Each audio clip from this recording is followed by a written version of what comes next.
Steam is coming off the hot springs. There come some ducks flying down the river.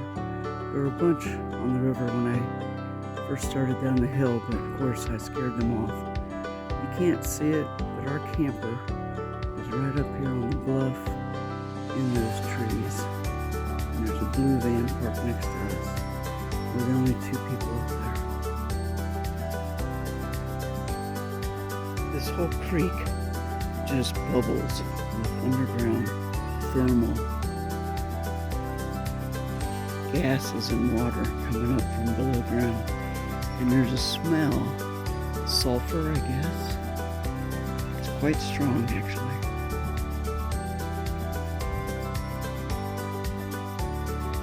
So there's a raven. I turned the camera on too late. There's a raven that has a nest. Rock right there. There, he just came out. I saw him going in and out of there yesterday. I put the scope on it and I could see his nest and his tail feathers sticking out when he or she is sitting on the nest. So there's the main creek, and then there's a hot pool of water right here. Of course there's signs everywhere, not to get into it, subject to citation. You can tell where people walk right down to the bank here. I'd be surprised if an occasional person hasn't at least tried to get into that water. It might be too hot. They certainly say it is.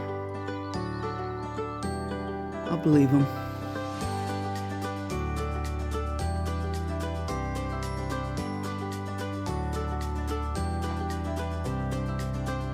So this is Hot Creek.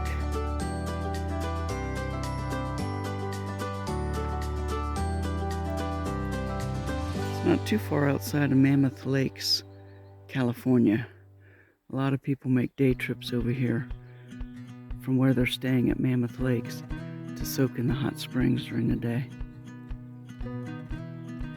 And I said during the day, but actually the springs, not here at the creek, but the springs are open 24/7.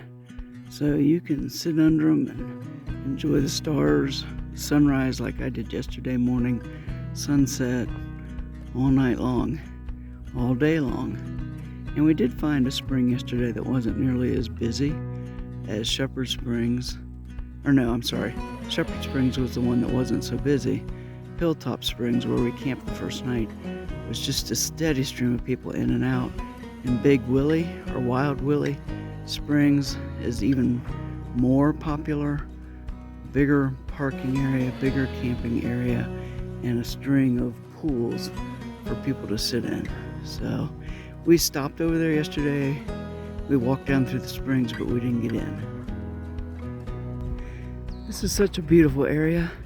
It's hard to say goodbye, but we've been here for 2 full days and half of the first day.